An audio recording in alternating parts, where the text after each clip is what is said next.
Hello students, तो कैसे हैं आप सभी। आप सबके लिए ह्यूमन रिसोर्स मैनेजमेंट की इंपॉर्टेंट सीरीज का पार्ट 2 लेके आ चुके हैं, जिसमें आपके साथ लेटेस्ट क्वेश्चन पेपर डिस्कस किया जाएगा, जिसमें आपको पता चलेगा क्वेश्चन का लेवल कैसा रहा है, डायरेक्ट क्वेश्चन और इनडायरेक्ट क्वेश्चन कितने आ रहे हैं, केस स्टडीज कितनी पूछी जा रही हैं और ओवरऑल पेपर का लेवल क्या रहा, इजी रहा, हार्ड रहा। तो चलिए फिर वीडियो को आगे बढ़ाते हैं। उससे पहले अगर आपने पार्ट 1 नहीं देखा ह्यूमन रिसोर्स मैनेजमेंट का, इसी चैनल पर वीडियो जाके चेक कीजिएगा। उसमें आपको 30 से 35 इंपॉर्टेंट क्वेश्चन बताएं जो आपके लिए काफी यूजफुल होने वाले हैं। तो चलिए फिर वीडियो को आगे बढ़ाते हैं। देख सकते हैं लेटेस्ट पेपर आपके सामने लेके आ चुके हैं।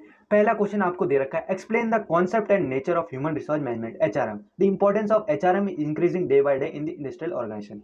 ये चीज मैंने आपको बहुत बार बताई है। जिस भी सब्जेक्ट का आपका पेपर है, पहला क्वेश्चन आपको उसी टॉपिक से मिलेगा, चाहे कोई भी सब्जेक्ट हो। तो आपको जो यूनिट 1 है उसको अच्छे से रट लीजिए कि उसकी डिफाइन क्या होती है, सब्जेक्ट के जो भी नेम है, उसके कंपोनेंट्स क्या है, वो सब रट लीजिए, क्योंकि वही सब आपको भरने होंगे फर्स्ट क्वेश्चन में। अब ये पूछ रखा है और उसने कहा, what role has the HR manager to play in modern industry to achieve corporate objectives effectively.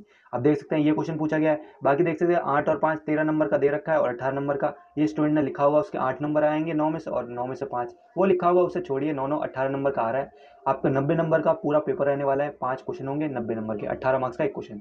इसी के चॉइस में क्या दे रखा है, emerging trends in the social economic legal technology and international environment have term impact on the task of HR managers. What challenges the HR professional will face to the light of the above statement. अब देखिए, statement based question दे दिया है जो आपका indirect रहने वाला है। अब इस टाइप के भी क्वेश्चन मिलेंगे तो आपको बेस्ट ऑप्शन चूज करना है फर्स्ट क्वेश्चन में से जो आप कर सकें। ऐसा recruitment manager of the large scale manufacturing industry in India, which sources of recruitment method you will recommend for entry level position various department. अब देखिए, ये जो आपका बी पार्ट है, इसमें आपको क्या है, सिचुएशन बता दी। अब आपको इसके बिहाव पे आपको आंसर लिखना है। इस टाइप के क्वेश्चन बहुत पूछे जाते हैं, ये बात आपको ध्यान रखनी है। नेक्स्ट क्वेश्चन पे चलते हैं। Second question, shortage of talent is a major challenge in the present modern industrial organisation. As HR manager, what strategies you would adopt for attracting and retaining the talent in your employing organisation. अब इस type के question, what are the components of employ induction programme के कौन कौन से component है, what measure should be taken to make the induction programme successful. अब देखिए, इंडक्शन जो आपका प्रोग्राम है उसे अच्छे से करके जाइएगा, क्योंकि उससे क्वेश्चन पूछे जा रहे हैं। Define the term employ onboarding programme, employ onboarding programme के ऊपर आ गया, तो इसे अच्छे से कीजिएगा।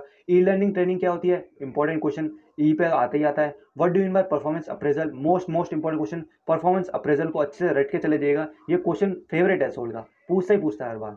अब इसी के ही दे रखा है साथ में, organisation wide incentive plans, discuss the profit sharing, gain sharing and employ stock option. इसे अच्छे से पढ़ लीजिएगा। क्वेश्चन को मैं धीरे धीरे स्क्रॉल कर रहा हूँ। Define and differentiate between job analysis और जॉब इवोल्यूशन में क्या होता है डिफरेंस, मोस्ट रिपीटेड क्वेश्चन आता ही आता है काफी बार। Discuss the model grievance procedure that and applicable in India, what are the essential pre request of grievance procedure.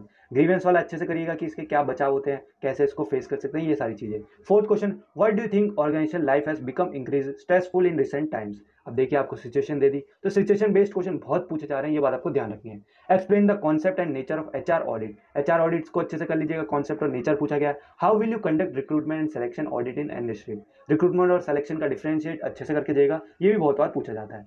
अब आगे चलते हैं। इसी के चॉइस में दे रखा है, market trends will go at job seekers in 21st century, what is understand by the employee welfare services, discuss the 3 welfare services, economical, recreational और facility for the development of employees। Last question short note दे रखा है A part में, work from home remote versus work from office में क्या difference है, retracement और lay off में क्या डिफरेंस है, वर्क लाइफ बैलेंस क्या होती है, सॉफ्ट एंड टेक्निकल स्किल्स क्या होता है। आप देखिए, last and final question B part आपका, इसमें आपको क्या पूछ रखा है, ये आपको दे रखी है आपकी केस स्टडी। केस स्टडी को पूरा पढ़ना है आपको, सिलिकॉन कंपनी। इसे अच्छे से पढ़िएगा और खुद लगा के देखिएगा कि आप इसे सॉल्व कर पा रहे हैं या नहीं कर पा रहे। देख सकते हैं यहाँ से यहाँ तक है, मैं धीरे धीरे स्क्रॉल करता हूँ, इसको आप अच्छे से पढ़िएगा, उसके आंसर दे रहे हैं। पहला क्वेश्चन पूछ रखा है, do you think 30 days trading programme is sufficient, इसके ऊपर आंसर दीजिए, तो आप खुद लगा के देखिएगा। From the above 4 modules identify on the job and off the job training programme, do you think this 4 module are enough, ये 4 मॉड्यूल है, ये एनफ है। Do you want to add और delete any of the modules, yes और no, give reason. अब देखिए, case study पूछी गई है, जितना था ओवरऑल पैटर्न मैंने बता दिया है। आपका जो पेपर का लेवल हो इजी टू मीडियम के बीच में रहा है, बिल्कुल मीडियम भी नहीं है ना ही हार्ड है, इजी टू मीडियम आप आराम से कर सकते हैं। तो चलिए फिर वीडियो को ही खत्म करते हैं।